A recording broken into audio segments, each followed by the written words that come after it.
Yes, my dear students, today we are discussing about acids, bases and salts, class 10, chapter 2, science. और इसकी एक class हम लोग पहले भी डिस्कस कर चुके हैं, जिसके बारे में हम लोगों ने पढ़ा हुआ था कि एसिड, बेस एंड साल्ट की क्या प्रॉपर्टीज होती हैं, कैसे हम उनको इंडिकेट करें कौन एसिड है, कौन बेस है, कौन साल्ट है।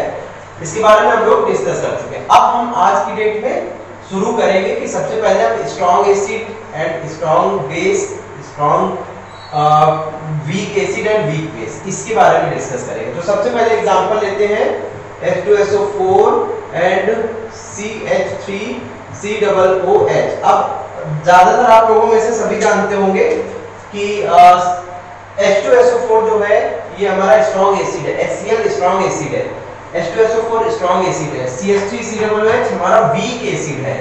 तो कैसे वीक हो जाता है कोई, कैसे स्ट्रॉन्ग हो जाता है, एसिड एंड बेस को लेकर के अगर हम डिस्कस करेंगे तो उसमें क्या रहता है कि हमारे जितने भी स्ट्रॉन्ग एसिड होते हैं, जितने भी हमारे स्ट्रॉन्ग एसिड होते हैं, वो H+ आयन मोस्टली उसके सभी H+ आयन टूट जाते हैं जब हम उसको आयनित करते हैं, आयनाइजेशन करते हैं उसका वाटर के साथ में, तो उसके H+ पूरे आयन टूट जाते हैं, निकल जाते हैं उससे, है ना। एंड अब दूसरा जो हमारा, जैसे इसको जब हम तोड़ेंगे वाटर के साथ में तो हमारा H+ आयन पूरा टूट जाएगा, कुछ भी बचेगा नहीं, SO4 अलग हो जाएगा।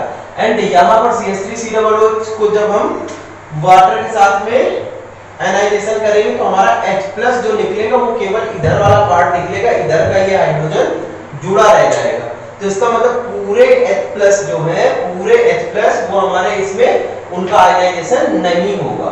तो जितने भी हमारे स्ट्रॉन्ग एसिड होते हैं उसके जितने भी हाइड्रोजन आयन्स होते हैं वो सभी आयनाइजेशन उनका होता है, सभी आयन में टूट जाते हैं। लेकिन जो वीक एसिड्स होते हैं उनमें सभी H+ नहीं टूटते। सेम थिंग्स उसमें भी रहती है हमारी जो बेस होते हैं, जो स्ट्रॉन्ग बेस होते हैं उनके सभी OH- निकल जाते हैं, आयन सभी टूट जाते हैं जब हम वाटर के साथ में उसको आयनाइजेशन उसका करते हैं।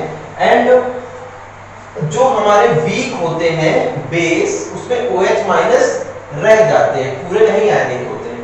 तो ये बात समझ में आई। चलिए इसके अकॉर्डिंग इन दोनों को मैंने पूरा आपको करके बता दिया कि कैसे स्ट्रॉन्ग एसिड एंड कैसे स्ट्रॉन्ग बेस रिएक्ट करते हैं, कैसे उनका H+ ion and OH- ion टूटता है।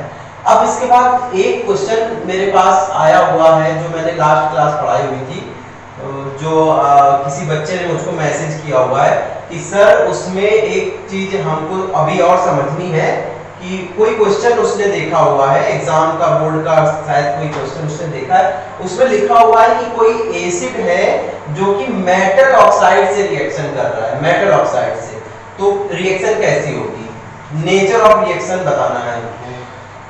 तो अच्छा क्वेश्चन है, इसलिए मैं उसको सोच रहा हूं ले लूं। ये चीज मैं पिछली वाली क्लास में नहीं बताया हूं, इसलिए आज की क्लास में मैं बता दे रहा हूं कि हमारा जो मेटल ऑक्साइड होता है, मेटल ऑक्साइड एंड हमारा जो नॉन मेटल ऑक्साइड, दोनों का ही बता दो। उसने मेटल ऑक्साइड को पूछा, मैं नॉन मेटल का भी बता दे रहा हूं। नॉन मेटल ऑक्साइड, जो हमारा मेटल ऑक्साइड होता है ये तो बेस के कैरेक्टर का होता है। क्या होता है? बेसिक कैरेक्टर होता है, बेसिक कैरेक्टर। एंड जो नॉन मेटल ऑक्साइड होता है ये हमारा एसिडिक कैरेक्टर होता है। क्या होता है? एसिडिक कैरेक्टर का होता है, एसिड के जैसा कैरेक्टर होता है इसका। तो अगर हम नॉन मेटल ऑक्साइड से किसी, अब ये एसिडिक कैरेक्टर है, इसको अगर हम किसी बेस से रिएक्शन कराएंगे तो सिंपल सी बात है कि हमको साल्ट मिलेगा एंड वाटर बाहर निकलेगा। मेटल ऑक्साइड जो है वो बेस के कैरेक्टर का है और वो अगर एसिड से रिएक्शन करेगा, किससे रिएक्शन करेगा? एसिड से रिएक्शन करेगा तो सॉल्ट बनेगा एंड वाटर हमारा लिबरेट होगा। ठीक है, तो ये चीज समझ में आ गई। अब आपके क्वेश्चन का आंसर इसमें निकल आया कि अगर हम मेटल ऑक्साइड से रिएक्शन कराएंगे तो सॉल्ट बनेगा एंड वाटर लिबरेट होगा। ठीक है, तो ये चीज बतानी बहुत जरूरी थी। ऐसे कभी कभी एग्जाम में ऐसे पूछ लेते हैं, आपने ये चीज समझिए कि एसिड बेस से रिएक्शन करता है, साल्ट बनाता है एंड वाटर निकलता है। तो अभी आपको ये भी बात पता चल गई कि जो मेटल ऑक्साइड होते हैं वो कैसे होते हैं, बेस के नेचर के होते हैं, एंड जो नॉन मेटल ऑक्साइड होते हैं वो एसिड के नेचर के होते हैं। चलिए ये चीज क्लियर हो गई। अब हम strong acid and strong base के बारे में ही आगे बढ़ेंगे। तो इसको हम लोग कैसे आइडेंटिफाई करते हैं, पीएच। पीएच से हमको पता चलता है कि कौन एसिड है कौन बेस है, एंड कौन स्ट्रॉन्ग एसिड है कौन स्ट्रॉन्ग बेस है। इसलिए ये बढ़िया चीज है। पीएच क्या है, power of hydrogen ions. PH को आप ये समझेंगे, पावर ऑफ हाइड्रोजन आयंस। हमारा जो पीएच है वो डिसाइड कर देगा पूरा कि क्या है, एसिड है या बेस है या न्यूट्रल सॉल्यूशन है, या फिर हमारा वो अगर एसिड है तो कितना स्ट्रॉन्ग है, ये भी चीज। तो इसके लिए हमको थोड़ा सा एक चीज समझनी पड़ेगी। वो चीज ये है कि हम लोग एक स्केल समझनी पड़ेगी जिसको पीएच स्केल बोलते हैं। क्या बोलते हैं, पीएच स्केल बोलते हैं। जरा ध्यान से समझिएगा। जैसे हम लोग, वो कोई ऐसी स्केल नहीं होती है, वो हम लोगों के द्वारा ही बनाई गई एक स्केल है जिससे हमको एसिड एंड बेस के बारे में अच्छे से इंफॉर्मेशन मिल पाए। तो वो बनाई गई। सपोज कि ये हमारा H+ है। क्या है ये, H+ है। इधर का ये पोर्शन हमारा H+ है, एंड यहाँ पे क्या है, OH- है। क्या है, OH- है। एंड ये यहाँ से लेकर के यहाँ तक का हम पूरा स्केल को बनाएंगे। तो यहाँ पर बीच में हम क्या कर देंगे, 7 कर देंगे। इसको अगर हम यहाँ से पार्टीशन करते हैं तो ये हमारा हो गया 7। जैसे नंबर लाइन होती तो यहाँ पर हो गया 7, एंड यहाँ पर हो गया 1, एंड यहाँ पर हो गया 14। क्या हो गया, 14। अब 1 से लेकर के 14 तक डिवाइड हो गया पूरा ये स्केल जो हमारा है। ये थोड़ा सा अगर तिरछा बना हो आप लोग समझ लीजिएगा। ये हमारा पीएच स्केल हो गया। अब कौन एसिड होगा जिसमें H+ कंसंट्रेशन ज्यादा होगा। अगर सपोज कि यहाँ पर किसी का पीएच का मान आ जाता है 5 तो वो एसिड है। अगर किसी के पीएच का मान आता है 1 तो वो और ज्यादा एसिड है। जितना ज्यादा वैल्यू पीएच की कम आती चली जाएगी उतना ही हमारा एसिड कैरेक्टर बढ़ता जाएगा। ठीक है, जैसे यहाँ पर देखिए एसिड यहाँ पर ज्यादा है, बेस का कैरेक्टर कम है। ठीक है, यहाँ की इस पॉइंट के लिए अगर हम देखेंगे तो अगर 10 हमारा H+ होगा तो OH- क्या होगा, 0 होगा। ये अगर हमारा 10 होगा तो H- कितना होगा, 0 होगा। तो यहाँ पे फुल एसिडिक कैरेक्टर आ रहा है ना। अब एक क्वेश्चन ये आता है कि जो न्यूट्रल सॉल्यूशन होता है उसका पीएच क्या होता है। तो उसका पीएच ये मिड पॉइंट हो गया। इससे इधर सभी एसिड, इससे इधर सभी बेस। तो ये जो 7 बीच में आ रहा है ये हमारा न्यूट्रल सॉल्यूशन का पीएच वैल्यू है। जैसे वाटर H2O, जब टूटता है H2O तो हमें क्या मिलता है, एक H+ मिलता है एंड प्लस OH- मिलता है। तो ये अब जितना H+ है उतना ही OH- है, जितना H+ है उतना ही OH- है। तो न्यूट्रल सॉल्यूशन है, यानी वाटर हमारा क्या होता है, न्यूट्रल होता है। ये भी चीज क्वेश्चन आपको पूछ सकते हैं कि हमारा वाटर क्या होता है, पीएच के अकॉर्डिंग एसिड है या बेस है। तो ये क्या है, न्यूट्रल है। ठीक है, अब बाकी इसके वाटर के अलावा कोई भी एक सॉल्यूशन अगर हम इसमें सपोज पानी में मिलाएंगे तो अगर वो एसिडिक सॉल्यूशन है तो हमारा एसिड बनेगा, बेसिक सॉल्यूशन है तो बेस बन जाएगा, क्योंकि वाटर तो न्यूट्रल ही है। तो इससे हम इस चीज को क्लियर कर देंगे। अब एक इसी से पीएच से रिलेटेड क्वेश्चन पूछते हैं। ये इंपॉर्टेंट क्वेश्चन है, बोर्ड एग्जाम में ऐसा पूछ देते हैं कि जो टूथपेस्ट हम लोग यूज करते हैं, टूथपेस्ट दांतों के लिए जो यूज करते हैं टूथपेस्ट, वो क्या होता है, वो एसिड होता है या बेस होता है। तो ये चीज आप बहुत अच्छे से समझ लीजिएगा, ये लिखने के लिए आता है बढ़िया सा क्वेश्चन कि हमारा जो टूथपेस्ट होता है वो बेसिक कैरेक्टर का होता है। कैसा होता है, बेसिक। और हमारा जो माउथ होता है इसके अंदर जो भी लार या जो भी एंजाइम्स उसमें रहते हैं वो एसिडिक होते हैं, है ना। तो अगर जब हम कोई खाना वगैरह खा रहे हैं, कोई चीज कुछ भी खा रहे हैं, ऑयली खा रहे हैं, जैसा भी खाना खा रहे हैं, तो हमारे जो माउथ के अंदर एसिड कैरेक्टर्स खूब सारा एसिडिक हो जाता है पूरा अंदर माउथ के अंदर, जिससे हमारे जो दांत होते हैं, दांतों में एसिड की रिएक्शन होती है और हमारे दांत धीरे धीरे करके खराब होते हैं। एसिड की रिएक्शन, और दांत किस चीज का बना होता है, कैल्शियम कार्बोनेट। किस चीज का होता है, कैल्शियम कार्बोनेट। ठीक है, तो कैल्शियम कार्बोनेट जब रिएक्ट करता है किससे, एसिड से रिएक्ट करता है, तो क्या प्रॉब्लम आती है, प्रॉब्लम क्या आती है, एसिड के उससे जब रिएक्शन होगा तो दांत खराब होंगे। तो इसलिए जो हमारा टूथपेस्ट होता है वो बेसिक होता है, तो वो एसिड को क्या करता है, न्यूट्रल करता है। और लगभग कुछ 5.5 के आसपास पीएच रहती है उसकी। तो उसको क्या करता है, मतलब टोटल ऐसा भी नहीं करता न्यूट्रल कर दे, टोटली न्यूट्रल नहीं करता है, लेकिन वो क्या रहता है, जो एसिड कैरेक्टर बढ़ गया होता है माउथ के अंदर, उसको थोड़ा सा बैलेंस में लाता है ना, जिससे कि हमारे जो दांत हो वो सुरक्षित रहे, प्रोटेक्ट रहे। तो ये चीज आपको आंसर समझ में आ गया होगा कि जो हमारा टूथपेस्ट होता है वो बेसिक कैरेक्टर का होता है। अब दूसरी चीज क्या है, इससे रिलेटेड कई सारे क्वेश्चन भी पूछे जाते हैं। एक तो एग्रीकल्चर से रिलेटेड क्वेश्चन भी होता है कि जो खेत वगैरह होते हैं, खेत में मिट्टी कभी जो हमारे किसान है कभी कम उपज हो रही, कभी ज्यादा उपज हो रही, तो जो मिट्टी होती है खेत की वो भी, उसमें भी एसिड एंड बेस के कैरेक्टर होते हैं। कोई फसल अगर उगाई जा रही है, उसमें कोई भी उसमें अनाज उगाया जा रहा है, तो उसमें क्या रहता है कि कभी कभी ऐसा हो जाता है कि अगर हमने कोई अनाज उगाया और वो अनाज को एसिडिक थोड़ा सा चाहिए, एनवायरनमेंट जो जमीन है उसका, तो अगर वो उसमें एसिडिक कम है, बेसिक थोड़ा सा हो गया है वो, तो कम फसल उगेगी। तो इसके लिए क्या होता है कि मिट्टी का सैंपल भेज दिया जाता है, जो उससे रिलेटेड साइंटिस्ट होते हैं वो उसको समझते हैं, बताते हैं कि भैया इसमें फर्टिलाइजर ऐसा यूज करिए जिसमें बेसिक कैरेक्टर हो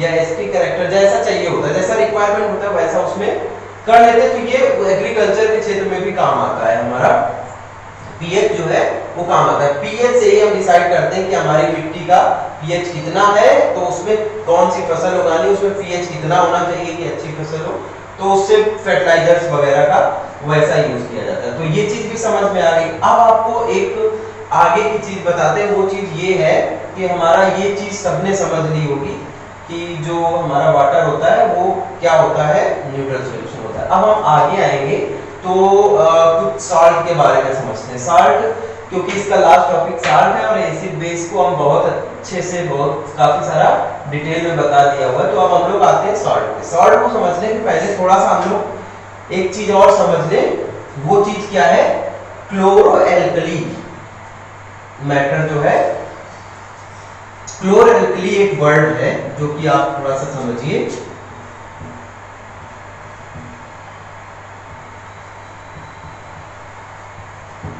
क्लोरोएल्कली क्या होता है, पहली चीज तो आप एल्किल वर्ड जानते हैं क्या होता है, एल्किल एंड बेस में क्या डिफरेंस है, पहली चीज तो यही। सब फर्स्ट क्वेश्चन आप लोगों के difference between alkyl and base. तो जितने भी एल्किल, मैं बता दे रहा हूं कि जितने भी एल्किल होते हैं वो बेस तो होते ही होते हैं, एंड जितने बेस होते हैं वो एल्किल होते हैं या नहीं होते हैं ये कोई जरूरी नहीं है, हो भी सकते हैं नहीं भी हो सकते, लेकिन जितने भी एल्कल होते हैं, एल्कली जिसको बोलते हैं एल्कली, वो सभी बेस होते हैं। अब बेस और एल्कली रियल में एक ही चीज है। एल्कली वर्ड कब के लिए आ गया कि जितने बेस पानी में डिसॉल्व होते हैं उनको हम एल्कली बोलते हैं। बात समझ में आई, मतलब बेस ही जो कि वाटर में डिसॉल्व हो जाए उनको हम बोलते हैं एल्कली, ठीक है। और अगर नहीं डिसॉल्व हो रहा है तो बेस तो उसे बोलेंगे। तो जितने भी एल्कली होते हैं वो सभी बेस होते हैं, लेकिन सभी बेस एल्कली नहीं होते। ये चीज ध्यान रखिएगा कि मतलब ये एक हमने उसको पार्टीशन बना दिया हुआ है और बाकी कुछ भी नहीं होता। एक वर्ड और आपको समझना है जिसको बोलते हैं ब्राइन। क्या बोलते हैं, ब्राइन। अब ब्राइन क्या होता है, ब्राइन बहुत आसान सी चीज है, सबसे सिंपल साल्ट जो होता है NaCl, यही हमारा ब्राइन बनाने के काम में आता है। अगर हम एक पानी लें, इसमें पानी हमने भरा और इसमें खूब सारा सॉल्ट डाल दिया, क्या डाल दिया, साल्ट डाल दिया, इसमें हमने डाला NaCl, क्या डाला, NaCl, एंड इसकी रिएक्शन हम, तो ये अगर इसमें वाटर भी पड़ा हुआ है प्लस वाटर H2, तो ये रिएक्शन होगी। पहली चीज तो इसी को ब्राइन बोलते हैं, मतलब खूब सारा NaCl गाढ़ा सा, जिसको कंसंट्रेटेड HCl का सॉल्यूशन बोलेंगे, तो NaCl का, HCl नहीं, NaCl का सॉल्यूशन खूब सारा गाढ़ा सा बनाया, तो उसी को गाढ़े सॉल्यूशन को नमक का घोल जिसको बोलेंगे वही हमारा हो जाएगा ब्राइन, ठीक है। अब जो क्लोरोएल्कली वर्ड था वो इसलिए था कि अगर इसको हम क्या करें, यहां पर एनोड एंड कैथोड बनाएं, क्या बनाएं, एनोड एंड कैथोड बना दें, यहाँ पर हम एनोड एंड कैथोड बना दें और इसमें इलेक्ट्रोलिसिस कराएं। क्या कराएं? इलेक्ट्रोलिसिस कराएं। इलेक्ट्रोलिसिस अगर हम कराएं तो यहाँ पर हमें क्या क्या मिलेगा? Na+ मिलेगा एंड Cl- मिलेगा एंड H+ मिलेगा एंड OH- मिलेगा। Na जो हमारा है ये OH के साथ में मिल करके NaOH बना देगा। क्या बना देगा? NaOH। क्या बना देगा? NaOH बना देगा। ये क्लोरीन Cl2 बना देगा, ये H2 बना देगा, तो H2 मिल जाएगा Cl2। अब ये देखिए, ये जो पूरा प्रोसेस है, अभी ये जो वर्ड था, ये इसी प्रोसेस से ही हम क्या क्या चीजें बना दिए। NaOH बन गया हमारा, Cl2 बन गया एंड H2 बन गया। अब ये बेसिक साल्ट है, ये बेसिक साल्ट जो समुद्र में पानी होता है उसमें NaCl बनता है प्रॉपर तरीके से, अपने आप बनता रहता है NaCl। जो समुद्र का जो जिसको नमक बोलते हैं, सॉल्ट समुद्र का, वो NaCl होता है और वो हमारे बहुत काम की चीज है। वो NaOH भी बनाने के काम आता है एंड क्लोरीन बनाने के काम आता है, हाइड्रोजन बनाने। कितना इंपॉर्टेंट चीज है NaCl, इसलिए मैंने NaCl का एग्जांपल लिया। एंड इस प्रोसेस को क्या बोलते हैं? क्लोर एल्कली। क्या बोलते हैं? क्लोर एल्कली। ठीक है, तो अभी हम क्या कर रहे हैं? क्लोर एल्कली मेथड से हम इसको बना लिए NaOH, ये सभी चीजें। अब ये चीजों को यूज करके हम कुछ साल्ट बनाएंगे, क्योंकि हमको कुछ लास्ट टॉपिक जो साल्ट है इसके टाइप से बताने हैं एंड साल्ट के बारे में समझना है। तो ये चीज समझ में आ गई होगी सबको मोस्टली। अभी आगे का हमारा टॉपिक जो है वो टॉपिक क्या है? सॉल्ट कुछ समझते हैं। तो उसमें सबसे पहले हम समझते हैं ब्लीचिंग पाउडर। क्या समझते हैं? Bleaching powder. अब ब्लीचिंग पाउडर का क्या फार्मूला होता है? CaOCl2। ये ब्लीचिंग पाउडर का फार्मूला होता है। अब इसका जो एग्जाम में क्वेश्चन आता है वो क्या आता है? ब्लीचिंग पाउडर क्या है, इसका प्रिपरेशन एंड इसका यूजेस।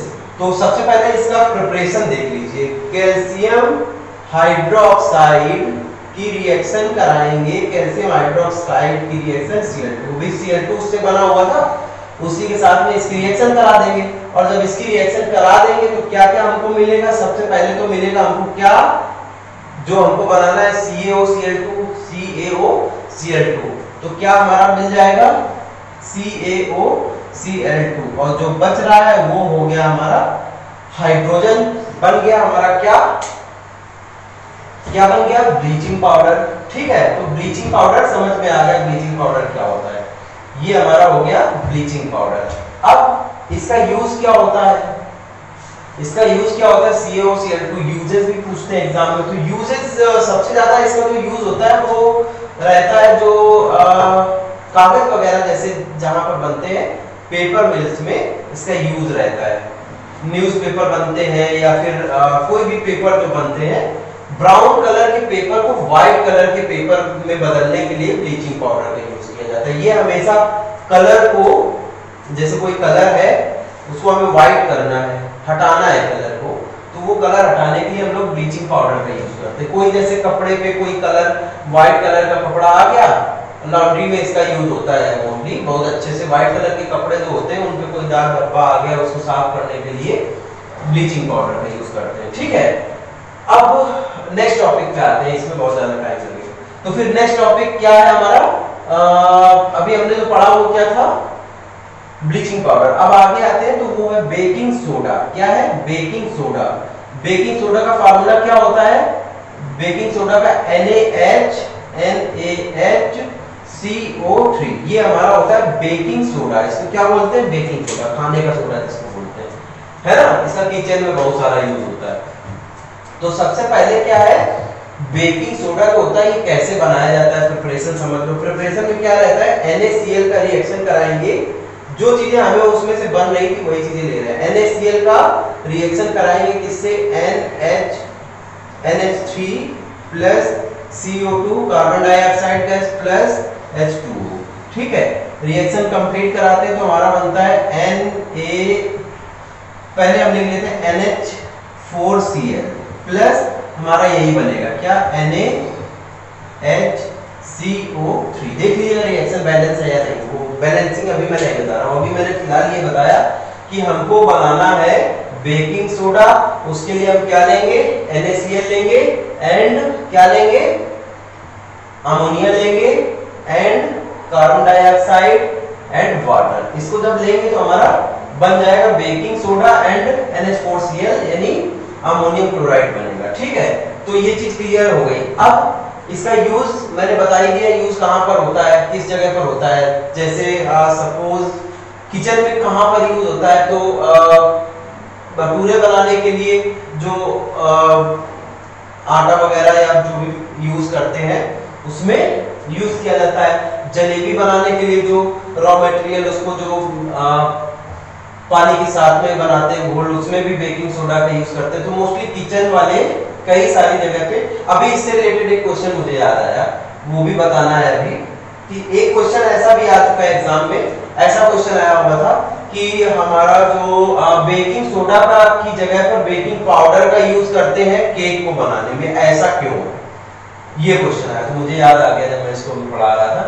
ये शायद लास्ट 1-2 साल पहले आ चुका है एग्जाम में, बोर्ड एग्जाम में, कि प्रिपरेशन जब होती है उसकी केक की, जो केक यूज होता है उसमें हम लोग बेकिंग सोडा की जगह पर बेकिंग पाउडर का क्यों यूज करते हैं। तो इसके लिए एक चीज आप याद रखिए, बेकिंग सोडा जब बनता है तो उसमें क्या रहता है, थोड़ा सा अगर हम केक को बेकिंग सोडा से बनाएंगे तो वो हल्का सा उसमें कड़वापन आ जाएगा। किसके कारण आएगा? बेस के कारण आ जाएगा। बेस कैरेक्टर के कारण उसमें थोड़ा सा क्या रहेगा, बेस वाला टेस्ट आ जाएगा। बेस कैसा होता है, थोड़ा सा उसमें कैसा टेस्ट आता है, हल्का सा जो टेस्ट बेस का आता है वही केक में आ जाता है, तो वो थोड़ा सा अजीब सा लग रहा होता है। इसलिए केक को क्या करते हैं, बेकिंग सोडा की जगह पर बेकिंग पाउडर का यूज किया जाता है। दोनों में कोई बड़ा अंतर नहीं है, बेकिंग सोडा और बेकिंग पाउडर एक ही चीज है, नाम भी तभी मिलते जुलते। तो ये बेकिंग पाउडर क्या चीज होती है, इसको जरा समझ लीजिएगा। सपोज कि हमारा जो भी बेकिंग सोडा है, बेकिंग सोडा हमारा क्या था, NaHCO3 ये था, और इसमें हम क्या ले रहे हैं, एक कोई H+ ले रहे हैं। क्या है H+? अब ये H+ क्या है, H+ कौन सी चीज है, तो यहाँ पर जो H+ है ये हमारा एसिड, ड्राई एसिड जो है, ड्राई एसिड उसका H+ है। तो ये सिर्फ मैंने बताया हुआ कि जब तक मॉइस्चर नहीं मिलेगा ये रिएक्शन नहीं करने वाला है, रिएक्शन नहीं होने वाली है, कभी नहीं होने वाली है ना। तो ये हमारा बेकिंग सोडा जो होता है उसी में अगर हम H+ ले लेते हैं, केवल एक क्या है, एसिड के H+ को लेने से इसका वो वाला जो इफेक्ट है, कौन सा इफेक्ट, जो कि हमारा केक बनाने पे हल्का सा कड़वापन आ रहा था, वो चला जाएगा। इसको अगर हम ले लेते हैं एंड इसको फिर आगे वाटर से जब रिएक्शन कराएंगे तो हमारा अब क्या बनेगा, एक साल्ट बनेगा एंड CO2 गैस निकलेगी एंड प्लस H2O बनेगा। क्या बनेगा, H2O बनेगा, है ना। तो ये चीज आपको समझ में आ रही होगी कि रिएक्शन पूरी लगभग वही है। ये हमारा जो H+ आएगा, H+ ये केवल क्या करेगा, काम वही करेगा, वही। अच्छा, इसमें एक चीज और भी, जैसे जिसमें हम बेकिंग सोडा या फिर बेकिंग पाउडर मिलाते हैं वो हल्का सा फूल जाती है चीज, है ना, हल्का सा फूल जाती है, जिसको बोलते हैं खमीर, खमीर उठाया जाता है। तो वो किस कारण ऐसा होता है, क्योंकि CO2 निकलता है, CO2 हमारा लिबरेट होगा, CO2 लिबरेट होगा तो वो जब बाहर निकल के जाएगी तो हल्का सा फूल जाता है, जिस चीज में इसको डालते हैं, है ना। ध्यान रखिएगा इस चीज को। तो अभी ये वाला क्वेश्चन भी आपका क्लियर हो गया कि baking soda and baking powder में क्या डिफरेंस होता है। ये हमारा दोनों का काम वही है, बस इसमें थोड़ा सा टेस्ट जो होता है वो कड़वापन को दूर कर देता है अगर हम उसमें H+ ले लेते हैं, है ना, H+ ले लेते हैं। तो बात समझ में आ गई। अब इसके बाद आगे आते हैं, बेकिंग सोडा के बाद हम आते हैं किस पर, बेकिंग सोडा के बाद हम लेते हैं एक आगे का टॉपिक लेते हैं, वो लेते हैं POP एंड जिप्सम क्या होता है। POP एंड जिप्सम क्या होता है इसको समझिए, या फिर इसके बाद एक चीज और समझ लीजिएगा अभी कि हमारा जो यहाँ पर जो बना हुआ है बेकिंग सोडा, ये इसको अगर हम आगे इसको तोड़ेंगे, हीट से तोड़े या जैसे भी तोड़े, तो क्या NaHCO3 को अगर हम तोड़ेंगे तो क्या क्या इससे हमें मिलेगा, क्या मिलेगा, Na2 CO3 प्लस H2O। ये इंपॉर्टेंट रिएक्शन है, इसलिए मुझे याद है, मैंने करा दिया है।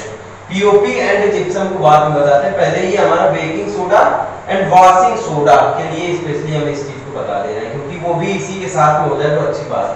तो ये हमारा जो है बेकिंग सोडा, उसको जब हम तोड़ेंगे तो क्या क्या मिलेगा हमको, बनेगा सोडियम कार्बोनेट बनेगा एंड वाटर, है ना, लिबरेट होगा। तो अब हम ये जो हमारा बना हुआ है sodium carbonate, sodium carbonate Na2CO3 बना, और इसकी रिएक्शन करा दे 10H2O से, तो हमारा क्या बन के तैयार होगा, Na2CO3 एंड 10H2O। ये मुझे याद आया तो मैं बता दे रहा हूं, क्योंकि दोनों एक दूसरे से रिलेटेड है, वहीं से हमने देखिए उठा लिया। अब ये क्या है, ये क्या चीज है, Na2CO3 तो हमको पता है ये सोडियम कार्बोनेट है ना, और उसी में 10H2O जो आ गया, तो ये क्या है, ये हमारे क्रिस्टल वाटर है। क्या है, क्रिस्टल वाटर। अगर ये Na2CO3, ये भी Na2CO3 है, इसको भी हम बोलेंगे वही सोडियम कार्बोनेट, लेकिन अगर 10 उसमें H2O आ गया तो इसको हम बोलेंगे सोडियम कार्बोनेट डेटा हाइड्रेट, क्योंकि इसमें डेका हाइड्रेट, हाइड्रेट मतलब क्या हो गया, वाटर है क्रिस्टल फॉर्म में, तो सोडियम कार्बोनेट डेका हाइड्रेट। इसका नाम क्या है, इसका कोई नाम भी होगा, जैसे इसको हम बोलते हैं बेकिंग सोडा। क्या बोलते हैं, बेकिंग सोडा। तो इसको क्या बोलते हैं, वॉशिंग सोडा। ये नाम याद कर लीजिएगा, वॉशिंग सोडा। दोनों चीजें जो है दोनों अलग अलग है, एक किचन में काम होने वाली चीज है, दूसरी क्या है कि कपड़े अपने धोने वाले जो या किसी प्रकार का सोप वगैरह जो बनते हैं उसमें से रिलेटेड है ये। तो ये लॉन्ड्री से रिलेटेड हो गया काम। यहाँ पर क्या हो गया, किचन के काम में यूज होने वाली चीजें। तो दोनों एक दूसरे से रिलेटेड थे, इसलिए मैंने इसको एक साथ बता दिया हुआ है कि ये। अभी इससे रिलेटेड एक चीज और समझ लीजिएगा, कभी कभी ये भी पूछ देते हैं, जैसे ये 10H2O है, अभी ये 10H2O को अगर ये क्या चीज होती है, ये रियल में क्या होता है, ये इसका एक फिजिकल तरीके से इसमें जुड़ा हुआ, केमिकली नहीं जुड़ा हुआ, ये इससे रिएक्शन नहीं कर रहा है इसने, ये फिजिकली जुड़ा हुआ है। अगर आप इसको थोड़ा सा हीट करेंगे, अगर आप इसको थोड़ा सा हीट करेंगे तो सबसे पहले 10H2O निकल जाएगा, लिबरेट होगा, और जो हमारा ये है ये हमें व्हाइट कलर में मिल जाएगा, पाउडर में, पाउडर जैसा होगा, है ना। अब क्या है, अगर हम इसको फिर से वाटर के साथ रिएक्शन कराएं तो हमको फिर से यही मिल जाएगा, है ना। अब इससे रिलेटेड एक क्वेश्चन और भी पूछा जाता है, क्या CuSO4 एंड डॉट 5H2O, ये भी कैसा है, इसमें भी हमारा 5H2O क्या है, क्रिस्टल वाटर है, 5H2O क्या है, क्रिस्टल वाटर है। तो अब इससे रिलेटेड क्वेश्चन ये पूछा जाता है, CuSO4 डॉट 5H2O का जो कलर होता है, ये कलर ब्लू क्यों होता है। तो अब आप ध्यान दीजिएगा, यहाँ पर 5H2O है, यहाँ पे 10H2O थे, यहाँ 5H2O है, तो जो ये 5H2O है, ये 5H2O ही इसका कलर ब्लू कर देते हैं। अगर इसको हम थोड़ा सा हीट करेंगे, ये ध्यान रखिएगा जिसमें भी क्रिस्टल वाटर जुड़ा होता है उसको अगर थोड़ा सा भी हीट करते हैं तो सबसे पहले वही क्रिस्टल वाला जो क्रिस्टल वाटर होता है वो बाहर निकल जाता है। तो यहाँ पर जो CuSO4.5H2O है, इसको जब भी हम हीट करेंगे, क्या करेंगे, हीट करेंगे, तो इससे हमारा ये 5H2O निकल जाएगा, क्या बनेगा, CuSO4 प्लस 5H2O, क्या बनेगा, 5H2O।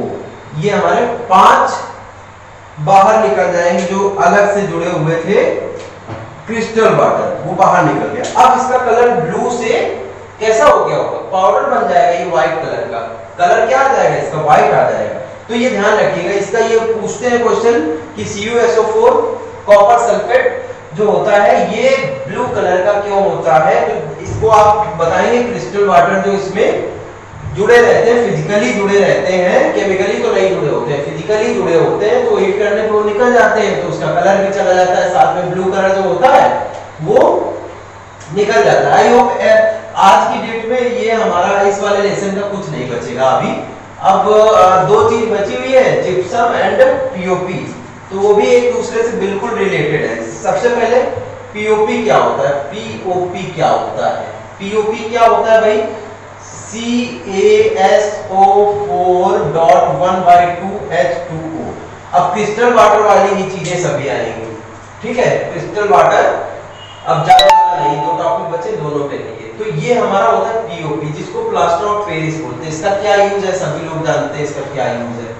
हाथ वगैरह टूट जाता है, जो प्लास्टर चढ़ता है, पीओपी का प्लास्टर चढ़ता है। घरों में जो डिजाइनें बनती है, जो घरों को सुंदर बनाने के लिए छत वगैरह में जो डिजाइन लगती है पीओपी की मूर्तियां आती है, पीओपी का बहुत सारा यूज है। तो वही ये हमारा पीओपी, कोई एक्स्ट्रा चीज नहीं है। और इसका पेंट पुताई करने में भी यूज किया जाता है। पीओपी को व्हाइट कलर का रहता है ये, है ना।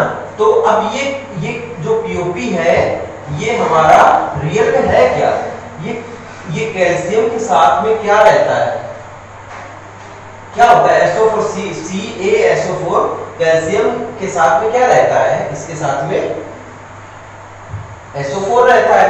बाद में ये हमने बताया ना कि ये चीज फिजिकली तो ऐड नहीं होती है, ये फिजिकली ही ऐड होता है।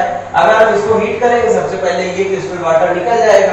तो अब जिप्सम क्या होता है, जिप्सम को भी समझेंगे तो ये चीज और अच्छे से समझ में आ जाएगी।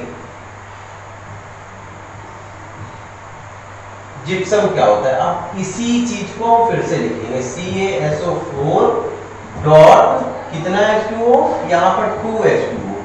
अब आप बताइए, इसमें से अगर हम 1.5 H2O माइनस करें तो हमारा POP बन जाता है, एंड इसमें अगर हम 1.5 H2O ऐड करें तो हमारा क्या बन जाता है, जिप्सम बन जाता है। तो जब भी आपको POP लिखने के लिए आए, आप तुरंत ये उठाइए और इससे क्या करेंगे, इसको हीट करेंगे और उससे 1/1/2 वाटर को रिलीज कर देंगे, बाहर कर देंगे, लिबरेट कर देंगे, तो हमारा बन जाएगा ये। अभी हम एक रिएक्शन करके दिखा रहे हैं, अभी तो हमें हीटिंग इफेक्ट बता दें या फिर जो, चलिए हम देखते हैं क्या हम इससे इसको बनाते हैं।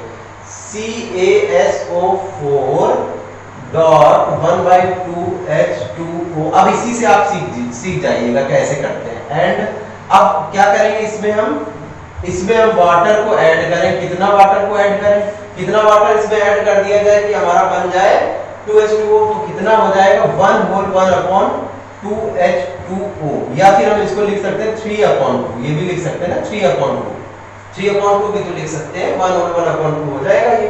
तो इसको जब हम इसमें ऐड करेंगे तो क्या बन जाएगा, हमारा क्या बन जाएगा, 2H2O हो जाएगा पूरा क्रिस्टल। एंड CaSO4 डॉट क्या हो जाएगा, 2H2O। अब इसकी दूसरी रिएक्शन में नहीं बताऊंगा, ये आपको अपने मन से करनी रहेगी।